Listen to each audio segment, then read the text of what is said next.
All right. Well, let's go ahead and dive in. Guys, I want to get started. This series is all about taking you step by step through creating a new company. Now, there are some companies that I could go through. If you guys haven't heard of me, you don't know who I am, you're like, who's this random person? Mighty Mike is my brand, Mighty Mike Reed.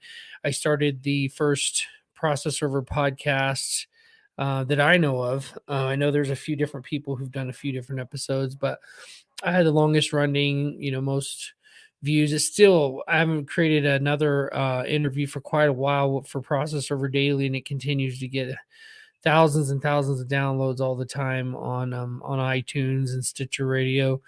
So I thought, you know what? I've got a lot of people who reach out to me who are saying, Mike, I want to start a process serving company. You built your business really quickly. Like, how can I do that? So we're going to dive into some of that here today, and I have some questions here that I'm going to answer. Some basics before we get started. I have a 100-point checklist that I've come up with, essentially for starting a new process serving company. And I'm in a market. I was born in New Mexico, but I don't know anything. I mean, I don't know anybody here. So it's going to be me starting completely from scratch, starting a new business here. And do I want to be a process server? No, not necessarily. I don't want to go knocking on doors all the time. It's not. Once you've reached a certain level and you're making a certain amount of money, that level of hustle is not something you're trying to go out and do. But I'm going to do it for you guys. Okay. I'm going to do the process serving. I'm going to do the relationship building. I'm going to build a company that is worth selling, that I can sell in the next 5-10 years, that I could turn around and sell for a substantial amount of money. And this is so important when you first start a company, is understanding that you're starting it with the intention to build it to be something that someone would want to buy. When it comes to building a business, let's get into the nitty gritty. First of all, is there a market? Whenever you're going to consider something, starting a business, you have to understand, is there a product market fit? Am I going to have a product that the market is going to have a demand for? If I am, then it's going to be an easy thing to sell. Okay. So before I even thought about doing this here locally, I actually researched it a little bit, and I found out that there's a bunch of companies that do it. None of them have a marketing presence like I did when I built my company in California, and or even their reputation, their reviews and stuff. And the barrier for entry here is very low. Okay, like literally you have to be 18 and breathing and you can serve a legal document. So now it's going to be a question of getting registered, getting bonded. Probably, I hope at least you have to be bonded. Okay, see, these are some of the things we're going to learn in the series. Who are the ideal customers? Probably attorneys still, just like in California. And then figuring out, we're going to go through this. I have a whole checklist we're going to go through. And there's going to be a little community in there where we can chat and stuff. But I'm going to be giving you my email scripts for free. I'm not going to sell you guys any of this stuff. I'm going to be giving you my email scripts for free, my marketing campaigns, the tools that I use, in-depth tool tutorials. Like, I will show you, because here's the thing, when you do a lot of this stuff on YouTube, they'll block it out because it shows an address of somebody. It can even be a fake address.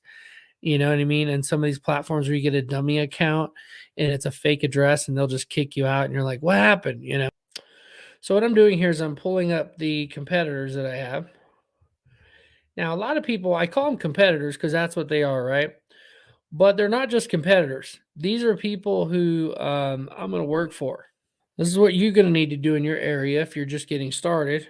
And if you haven't done it already, do it. Hi, yes, I'm calling about, I need to get something served in Albuquerque. Wanted to find out how much you guys charge and how often you make attempts and stuff. So we're really busy. You're really... Our standard services are about 2 to 3 weeks right now. Oh, dang. What do you guys do, like mainly evictions and stuff, or what? Well, we have contracts with the the state for your child support and like CYFD and stuff like that. So we have a lot of that. So our standard services are $75. We send everything out in routes. So whenever Northeast goes out, then it would, whatever area of town it is in, then it goes out. So typically we can only get to it maybe once or maybe twice a week, but we cover a big part of the state. So. Oh, I see. Yeah, because I just moved here from Florida, and I'm looking at it, and I've been familiar with it being in real estate. Different people. I see here on maps that you guys are close to Tramway, or you said you serve the whole state though.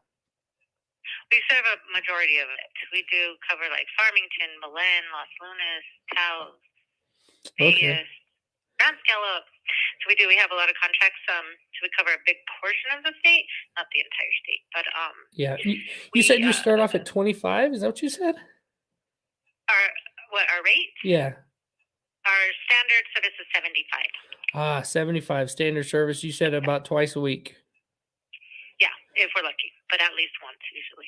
And how does it work with evictions here? You guys have to make attempts before posting, or you got to get an order to post, or what? Is it Metro Court? Yeah, Albuquerque, in the center of Albuquerque there. But which court is it filed with? Well, we haven't filed. Metro? We haven't filed it yet. Oh, okay. If it's Metro Court, we can post on the first attempt. Oh, wow. Post the first attempt. Wow. And then they do what, a lockout in a week? A couple weeks? I don't know all the laws on that because I'm not a paralegal, but typically it's, if you're posting, what are you posting, like a 30-day or? Yeah, so a failure to pay rent.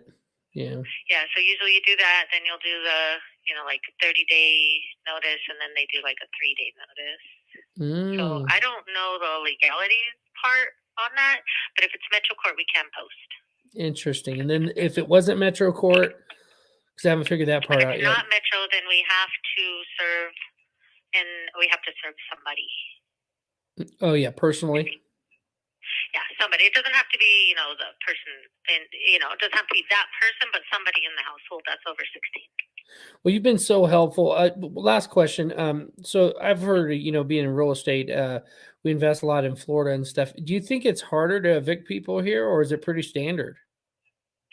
I would say it definitely was for a while with like COVID and stuff. You couldn't evict. Nobody could evict anybody. You could not evict them at all. But now I think their laws have changed. Possibly, we do have a lot of evictions and foreclosures going out right now. So it's obviously working. Jeez. Well, thank you so much. Yeah. So is there a good email for you that I could send stuff out to, or do you guys order online, or what do you do? Perfect. Well, thank you so much. I appreciate your help, and I'll be in touch. Yeah, no problem. Have a good day. You too. Bye. So I don't know anything from Adam here, right? I don't know, I know how to build a company. I know how to start a process serving business, but when it comes to reaching out and actually being a process server in the local area, I really don't know anything, guys. I'm just getting started. So that's why I'm trying to show you how easy it is. I make one phone call. I find out who the number one client is for this person. I find out how much she charges, her standard routine service. I could have dug deeper, but there's no need. I got plenty of information right there. That she's overwhelmed with business. If she did take our work, it would take her 3 weeks out. Okay, this is a really good sign. Really, really good sign. And I'm not trying to put them on blast or anything. That's why I muted her email, and I'm not doing a screen share here as I look at her website and stuff. So we figured out 75 is for a routine service. We figured out that they're state contracts. You hear how she said that? State contracts. Figured out Metro courts. Let's keep going.